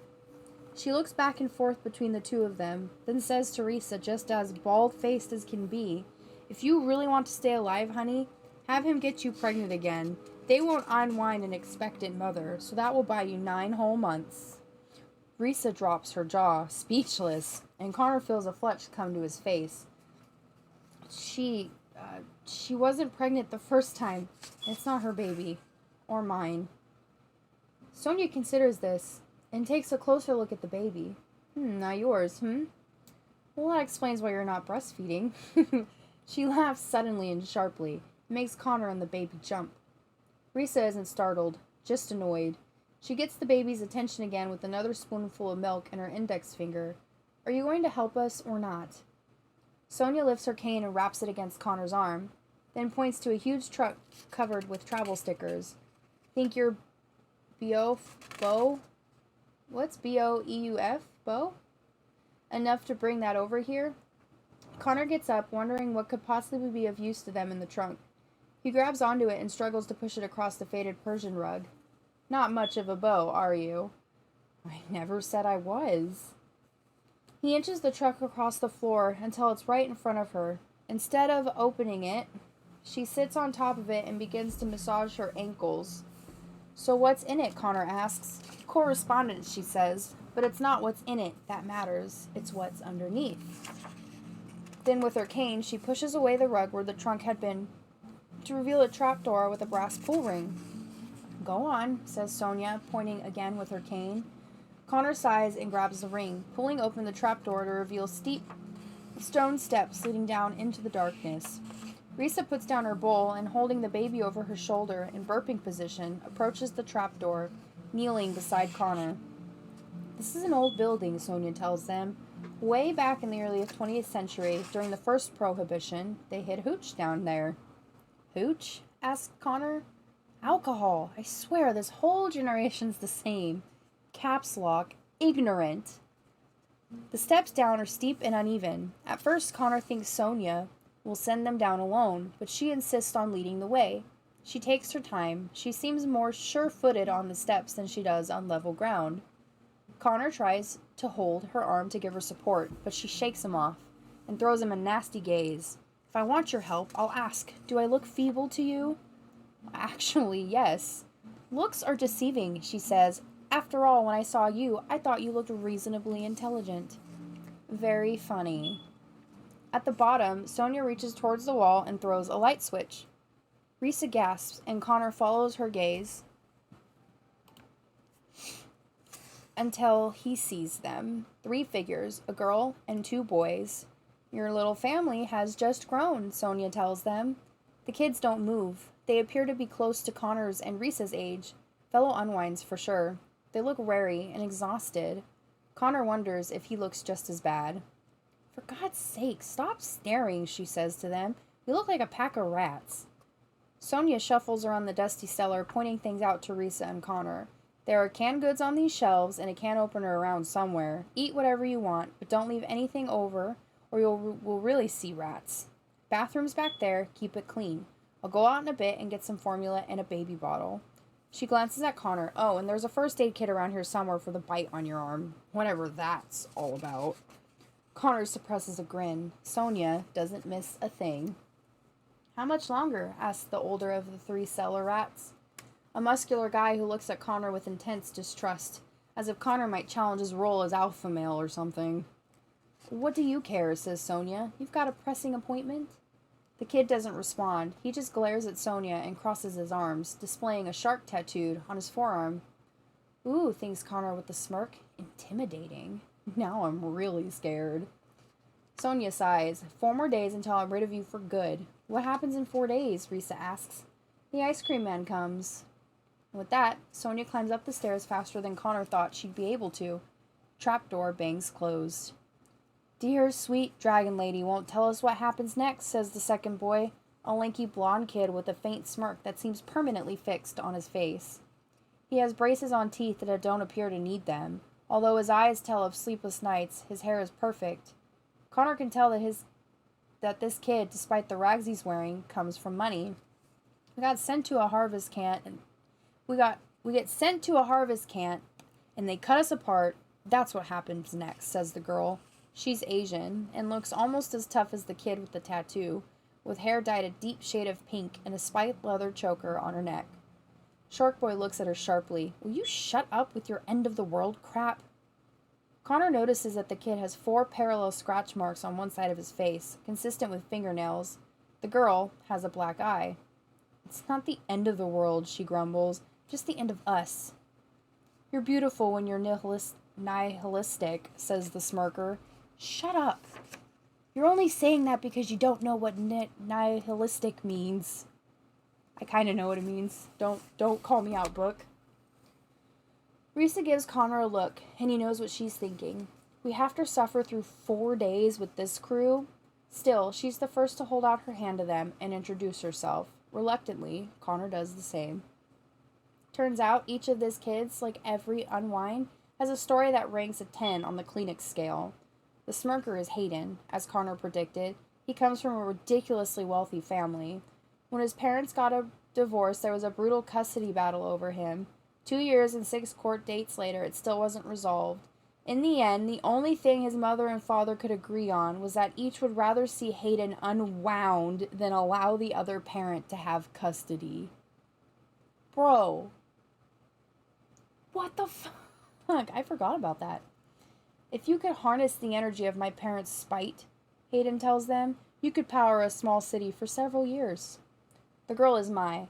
Her parents kept trying for a boy until they finally got one, but not before having 4 girls first. Mai was the 4th. It's nothing new, Mai tells them. Back in China, in the days where they only allowed 1 kid per family, people were killing off their baby girls left and right. The big kid is Roland. He had dreams of being a military buff, but apparently had too much testosterone or steroids or a combination of both, leaving him a little too scary even for the military. Like Connor, Roland got into fights at school, although Connor suspected Roland's fights were much, much worse. That's not what did him in, though. Roland had beaten up his stepfather for beating his mom. The mother took her husband's side, and the stepfather got off with a warning. Roland, on the other hand, was sent to be unwound. This is a long chapter. I was going to end after this chapter. Oh shit, it goes all the way to the end of the part 2. Alright, well we have 15 more pages to go and then we'll end it. That's so unfair, Risa tells him. Like what happened to you is any fairer, says Connor. Roland fixes his gaze on Connor. It's emotional stone. You keep talking to her in that tone of voice, maybe she'll find herself a new boyfriend. Connor smiles with mocking warmth at him and glances at his tattoo on his wrist. I like your dolphin. Roland is not amused. It's a tiger shark, idiot. Connor makes a mental note never to turn his back on Roland. Sharks, Connor once read, have a deadly form of claustrophobia. It's not so much a fear of enclosed spaces as it is an inability to exist in them. No one knows why. Some say it's the metal in aquariums that throws their equilibrium off, but whatever it is, big sharks don't last long in captivity. After a day in Sonia's basement, Connor knows how they feel. Risa has the baby to keep her occupied. It requires a huge amount of attention. And though she gripes about the responsibility, Connor can tell she's thankful simply to have something to help pass the hours. There's a back room to the basement, and Roland insists that Risa have it for herself and the baby. He acts like he's doing it to be kind, but it's obvious that he's doing it because he can't stand the baby's crying. Maya reads. There's a whole collection of dusty old books in the corner, and Maya always has one in her hand. Roland, having surrendered the back room to Risa, pulls out a shelving unit and sets up his own private residence behind it. He occupies the space like he's had experience with being in his cell.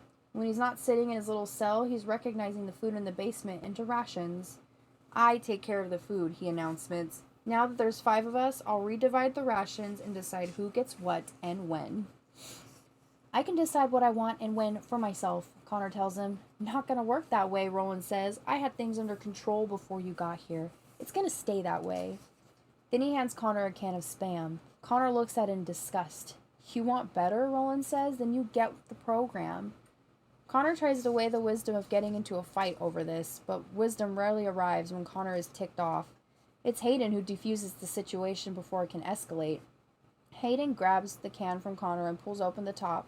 You snooze, you lose, he says, and begins eating the Spam casually with his fingers. Never had Spam till I came here. Now I love it. Then he grins. God help me, I'm turning into trailer trash. Roland glares at Connor and Connor grows back. Then he says what he always says at moments like this. Nice socks. Although Roland doesn't look down right away, it derails him just enough for him to back off. He doesn't check to see if his socks match until he thinks Connor isn't looking. And the moment he does, Connor snickers. Small victories are better than none. Hayden is a bit of a riddle. Connor's not sure whether he's actually amused by everything that goes on around him, or if it's all just an act, a way of defending himself against a situation too painful to allow himself to feel. Usually Connor disliked rich, affected kids like Hayden, but there's something about Hayden that simply makes it impossible not to like him. Connor sits next to Hayden, who glances to make sure that Roland has gone behind the shelving unit. I like the nice socks maneuver, says Hayden. Mind if I use that sometime? Be my guest. Hayden pulls off a piece of Spam and offers it to Connor. Although it's the last thing Connor wants right now, he takes it because he knows it's not about the meat, just as he knows Hayden didn't take it because he wanted it.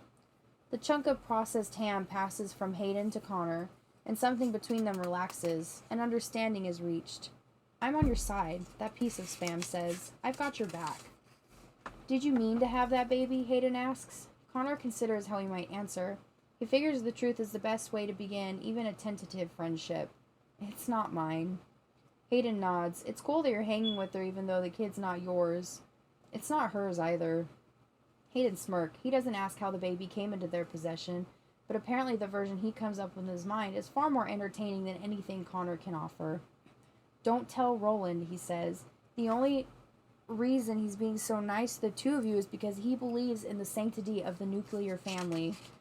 Connor can't tell whether Hayden's being serious or sarcastic. He suspects he'll never figure that out. Hayden chows down the last of the Spam, looks into the empty can, and sighs. "My life as a Morlock," he says.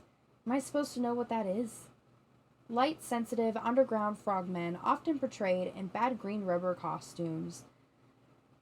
Sadly, this is what we've become, except for the green rubber costumes part. Connor glances at the food shelves. When he listens closely, he can hear the tiny beat of music coming from an antique MP3 player Roland must have stolen from upstairs when he first arrived. An antique MP3 player. Bro. It's weird to hear about. "How long have you known Roland?" 3 days longer than you," Hayden says. "Word to the unwise, which I suspect you are. Roland is fine as long as he thinks he's in charge. As long as you let him think that, we're all one big happy family." "What if I don't want him to think that?" Hayden tosses a can of Spam into the trash a few feet away. "The thing about Morlocks is that they're known to be cannibals." Connor can't sleep the first night. Between the discomfort of the basement and his distrust of Roland, all he can do is doze for moments at a time. He won't sleep in the side room with Risa because the space is small, and he and Risa would have to sleep right up against each other. He tells himself the real reason that he's afraid of rolling over on the baby during the night. Mai and Hayden are also awake. It looks like Mai's trying to sleep, but her eyes are open, and her mind is somewhere else. Hayden has lit a candle he found in the debris, making the basement smell like cinnamon over mildew. Hayden passes his hand back and forth over the flame. He doesn't move slowly enough to burn himself, but he does move slowly enough to feel the heat.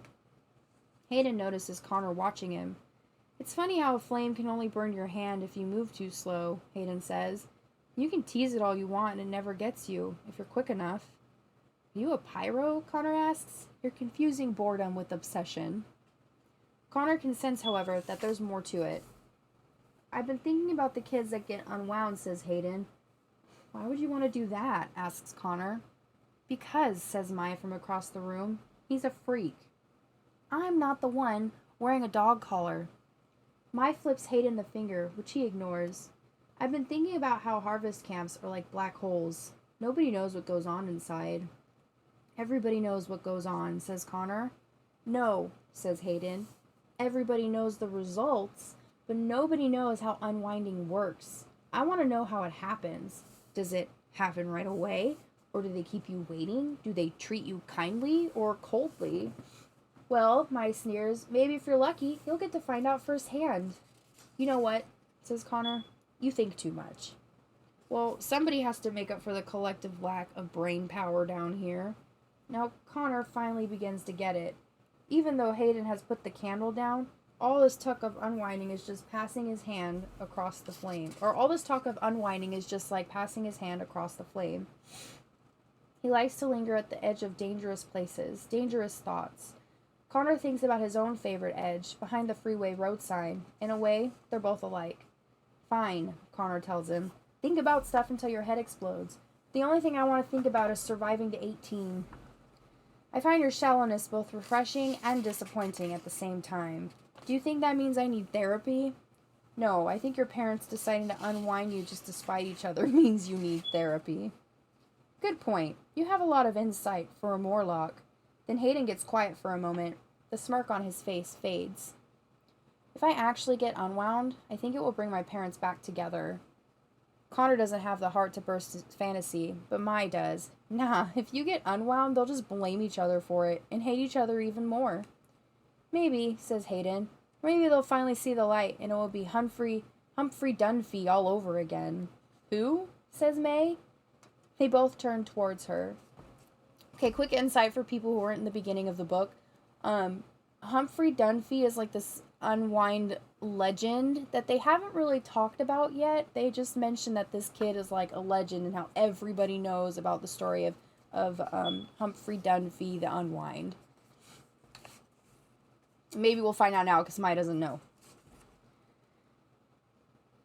Hayden cracks a wide smile. You mean you've never heard of Humphrey Dunphy? Mai looks around suspiciously. Should I have? The smile never leaves Hayden's face. Mai, I'm truly amazed that you don't know this. It's your kind of story. He reaches for the candle and pushes it out so that it sits between the three of them. It's not a campfire, he says, but it will have to do. Hayden looks into the flame for a moment, then slowly, eerily turns his eyes towards May. Years ago, there was this kid.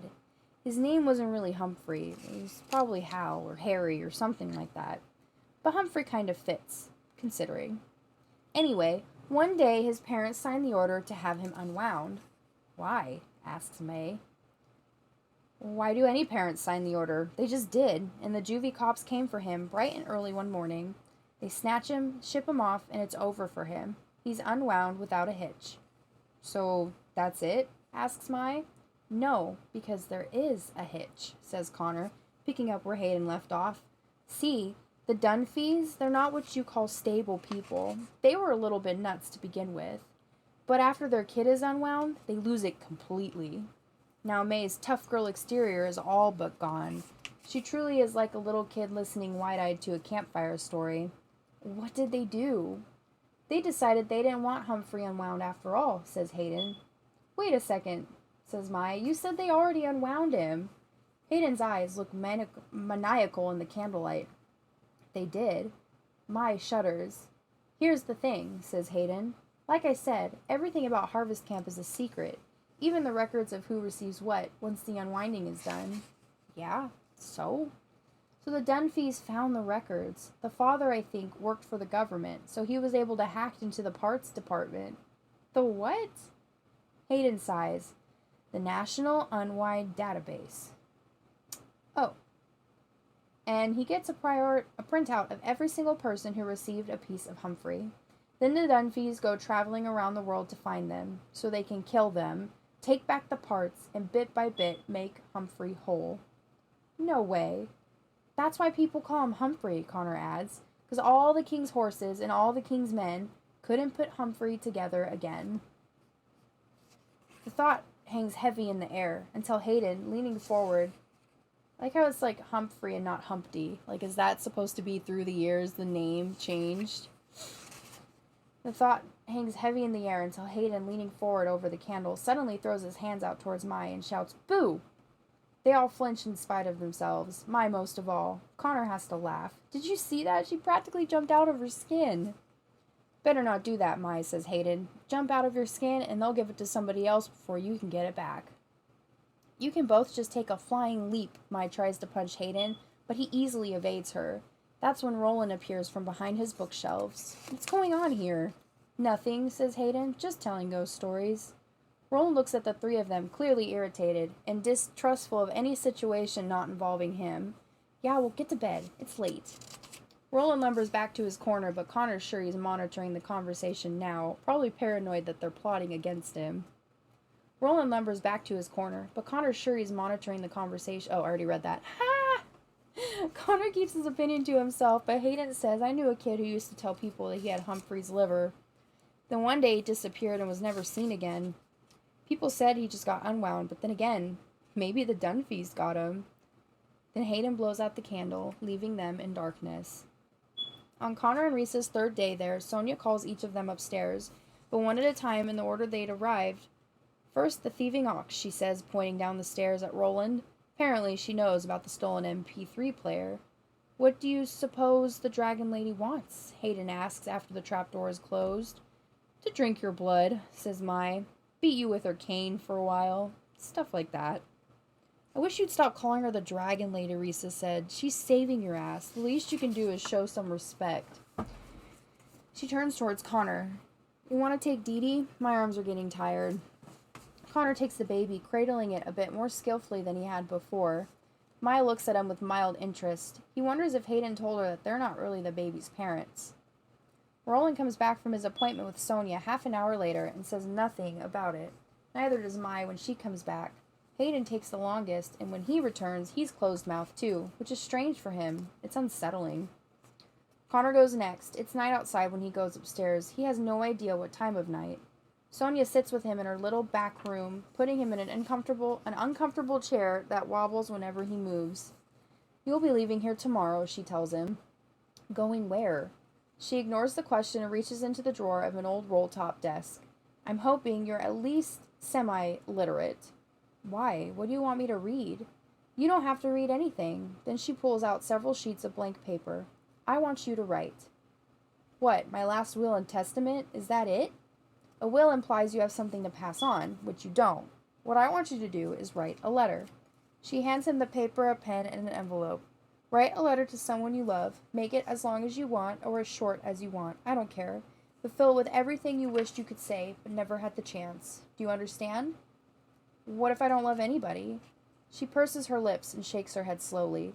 You unwinds are all the same. You think that because no one loves you, that you can't love anyone. All right, then. If there's no one you love, then pick someone who needs to hear what you have to say. Say everything that's in your heart. Don't hold back. And when you're done, pull it in the envelope and seal it. I'm not going to read it, so don't worry about that. What's the point? Are you going to mail it? Just do it and stop asking questions. Then she takes the little ceramic dinner bell and places it on the roll-top desk, next to the pen and paper. Take all the time you need, and when you're done, ring the bell. Then she leaves him alone. It's an odd request, and Connor actually finds himself a bit frightened by it. There are places inside he simply doesn't want to go. He thinks he might write to Ariana. That would be easiest. He had cared about her. She was closer to him than any other girl he had ever been. Or any other girl had ever been. Every girl except Risa. But then, Risa doesn't really count. When he and Risa have isn't a relationship. It's just two people clinging to the same ledge, hoping not to fall. After about 3 lines of his letter, Connor crumples the page. Writing to Ariana feels pointless. No matter how much he's resisted, he knows who he needs to address this letter to. He presses his pen to a fresh page. Dear Mom and Dad. It's 5 minutes before he can come up with another line, but once he does, the words start flowing, and in strange directions too. At first it's angry, as he knew it would be. How could you? Why did you? What kind of people could do this to their kid? Yet by the 3rd page it mellows. It becomes all about the good things that had happened in their lives together. At first he does it to hurt them, and to remind them exactly what they've thrown away when they signed the order to unwind him. But then it becomes all about remembering, or more to the point, getting them to remember, so that when he's gone, if he's gone, there will be a record of all the things he felt worth keeping alive. When he started, he knew how that letter would end. I hate you for what you've done, and I'll never forgive you. But when he finally reaches the 10th page, he finds himself writing, I love you, your one-time son, Connor. Even before he signs his name, he feels the tears welling up inside. They don't seem to come from his eyes, but deep in his gut. It's a heaving so powerful it hurts his stomach and his lungs. His eyes flood, and the pain inside is so great, he's certain it will kill him right there, right now. But he doesn't die, and in time the storm inside him passes, leaving him weak in every joint and muscle of his body. He feels like he needs Sonia's cane just to walk again. His tears have soaked into the pages, warping little craters in the paper but not smudging the ink. He folds the pages and slips them into an envelope, then seals and addresses it. He takes a few more minutes to make sure the storm won't come back. Then he rings the little bell. Sonia steps in moments later. She must have been waiting all this time just on the other side of that curtain. Connor knows she must have heard him bawling, but she doesn't say a thing.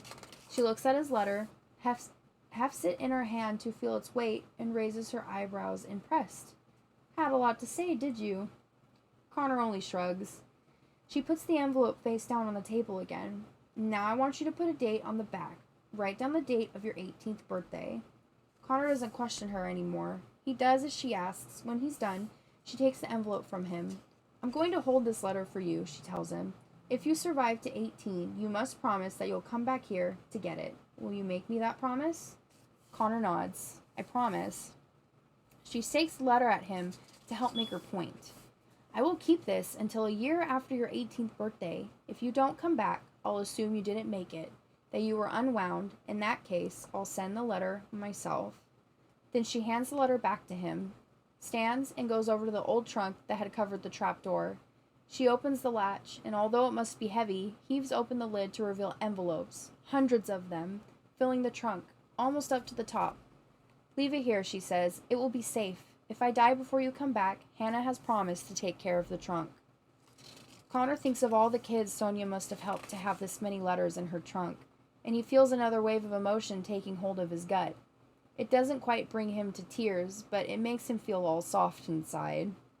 Soft enough to say, "You've done something wonderful here." Sonia waves her hand, swatting the thought away. "You think this makes me a saint? Let me tell you, I've had a considerably long life, and I've done some pretty awful things, too." "Well, I don't care. No matter how many times you smack me with that cane, I think you're decent."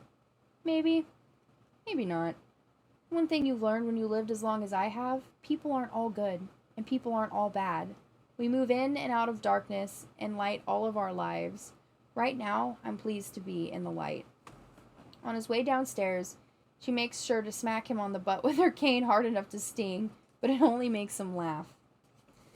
So about that whole, people aren't all good and people aren't all bad, I've always said that, I don't think, there's exceptions, but I don't think someone's inherently all bad or someone's inherently all good. We're human, and some of us do bad stuff and some of us do good stuff. Most of us do a mix of both. So I guess it's just a nice little reminder not to be so hard on other people sometimes, because we've all been there where we've made a mistake and done something that wasn't okay. Okay, he doesn't tell Risa what's in store for her. Somehow telling her would be stealing something from her.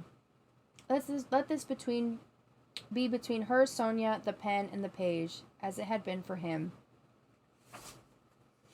She leaves the baby with him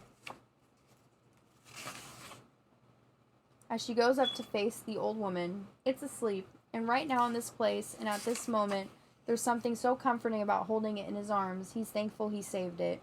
And he thinks that if his soul had a form, this is what it would be. A baby sleeping in his arms. Good and bad are both subjective, and exactly. Well, that too.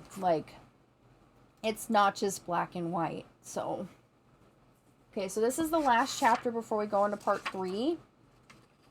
It's only 5 pages, so we're just going to hash out this last chapter. We had a long time tonight. We made a lot of progress. Over 70 pages, I think. Chapter 20, Risa. The next time Sonia opens the trapdoor, Risa knows things are changing again. The time has come to leave the safety of Sonia's basement. Risa's the first in line when Sonia calls them to come up. Roland would have been, but Connor threw out an arm out like a turnstile to let Risa get to the stairs first. With the sleeping baby crooked in her right arm and her left hand on the rusty steel banister, Risa climbs the jagged stone steps. Risa assumes she'll be climbing into daylight, but it's night. The lights are out in the shop. Just a few nightlights are on, carefully positioned so the kids can avoid the minefield of random antiques around them. Sonia leads them to a back door that opens into an alley. There is a truck waiting for them there. It's a small delivery truck. On its side is a picture of an ice cream cone. Sonia hadn't lied. It is the ice cream man. The driver stands beside the open back door of the truck. He's a scruffy guy who looks like he'd more likely be delivering illegal drugs than kids. Roland, Hayden, and Mai head for the truck, but Sonia stops Risa and Connor. "Not yet, you two." Then Risa notices a figure standing in the shadows. Risa's neck hairs begin to bristle defensively, but when the figure steps forward, she realizes who it is. It's Hannah, the teacher who saved them at the high school. "Honey, the baby can't go where you're going," Hannah says. Reflexively, Risa holds the baby closer to her. She doesn't even know why. All she wanted to do since getting stuck with the thing is to get rid of it. "It's all right," says Hannah. "I've talked it over with my husband. We'll just say we were storked. It will be fine." Risa looks in Hannah's eyes. She can't see all that well in the dim light, but she knows the woman means what she says. Connor, however, steps between them. "Do you want this baby?" She's willing to take it, says Risa. That's enough. But does she want it? Did you want it? That seems to give Connor pause for thought. Risa knows he didn't want it, but he had been willing to take it when the alternative was a miserable life with a miserable family, just as Hannah is willing to save it from an uncertain future right now. Finally, Connor says, "It's not an it, it's a she." Then he heads off towards the truck. Oh, he got attached. He got attached to the baby. It's hard not to. They're so cute and innocent. "We'll give her a good home," Hannah says. She takes a step closer, and Risa transfers the baby to her. The moment the baby is out of her arms, Risa feels a tremendous sense of relief, but also an indefinable sense of emptiness. It's a feeling not quite intense enough to leave her in tears, but strong enough to leave her with a phantom sort of aching. The type of thing an amputee must feel after losing a limb. That is, before a new one is grafted on. "You take care now," says Sonia, giving Risa an awkward hug. "It's a long journey, but I know you can make it." "Journey to where?" Sonia doesn't answer. "Hey," says the driver, "I don't got all night." Risa says goodbye to Sonia, nods to Hannah, and turns to join Connor, who's waiting for her at the back of the truck. As Risa leaves, the baby starts to cry, but she doesn't look back. She's surprised to find about a dozen other kids in the truck, all distrustful and scared. Roland's still the biggest, and he solidifies his position by making another kid move, even though there's plenty of other places to sit. The delivery truck is a hard, cold metal box. It once had a refrigeration unit to keep the ice cream cold, but that's gone along with the ice cream. Still, it's freezing in there, and it smells of spoiled dairy. The driver closes and locks the back doors, sealing out the sound of the baby, who Risa can still hear crying. Even after the door is closed, she thinks she can still hear it, although it's probably just her imagination. The ice cream truck bounces along the uneven streets. The way the truck sways, their backs are constantly smacked against the wall behind them. Risa closes her eyes. It makes her furious she actually misses the baby. It was thrust upon her at the worst possible moment in her life. Why should she have any regret about being rid of it? She thinks about the days before the Heartland War, when unwanted babies could just be unwanted pregnancies, quickly made to go away. Did the woman who made that other choice feel the way she felt now, relieved and freed from an unwelcome and often unfair responsibility, yet vaguely regretful? In her days at the state home, when she was assigned to take care of the infants, she would often ponder such things. The infant wing had been massive and overflowing with identical cribs, each containing a baby that nobody wanted. Wards of a state that could barely feed them, much less nurture them. "You can't change laws without first changing human nature," one of the nurses often said as she looked out over the crowd of crying infants. Her name was Greta. Whenever she said something like that, there was always another nurse within earshot who was far more accepting of the system and would counter with, "You can't change human nature without first changing the law." Nurse Greta wouldn't argue. She'd just grunt and walk away. Which was worse? Risa often wondered. Which was worse? To have tens of thousands of babies that no one wanted, or to silently make them go away before they were even born? I'm gonna say it's the latter. Like, come on.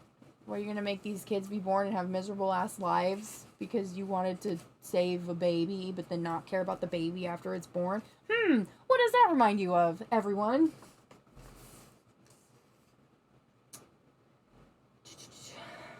Nurse Greta was old enough to remember the days before the war, but she rarely spoke of them. All her attention was given to her job, which was a formidable one, since there was only one nurse for every 50 babies.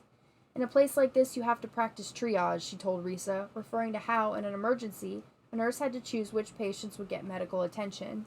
"Love the ones you can," Nurse Greta told her. "Pray for the rest." Risa took the advice to heart and selected a handful of favorites to give extra attention. They were the ones Risa named herself, instead of letting the randomizing computer name them. Risa liked to think she had been named by a human being instead of by a computer. After all, her name wasn't all that common. "It's short for sonrisa," a Hispanic kid once told her. "That's Spanish for smile."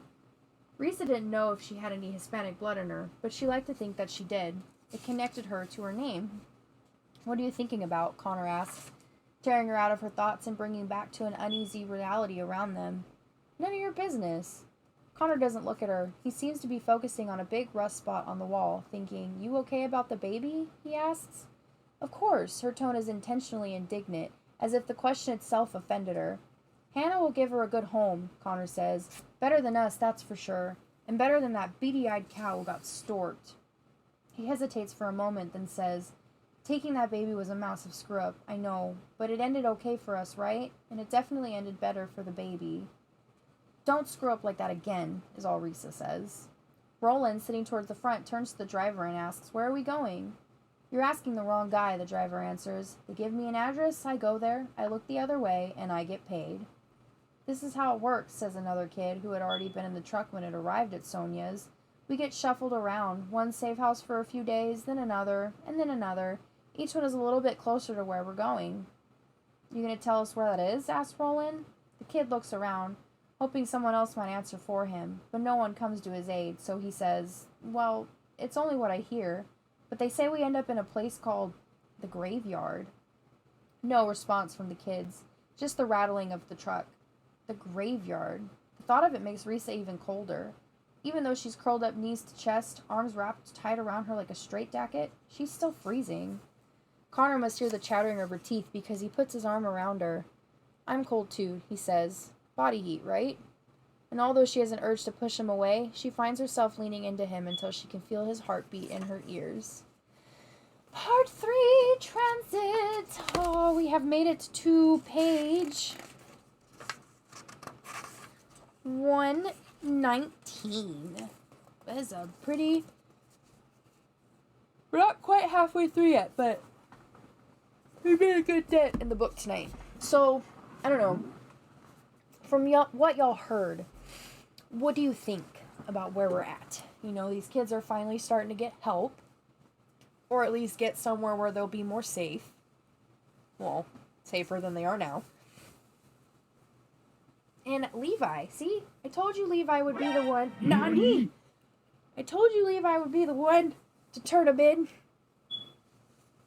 I mean, I have read this book before, but it was just very obvious, I guess. I don't know. Oh, man. So, if you are watching from YouTube, we are going to continue again. Tuesday nights, 8 Pacific Standard Time is when we do book club. Please follow me on Twitch. You will find the link down in the description below. And yeah, we love to read and discuss shit that happens in the book. So if you have any discussions yourself, feel free to comment. And yeah, y'all have a good night. And I hope to see you at the stream next time if you decide to be here.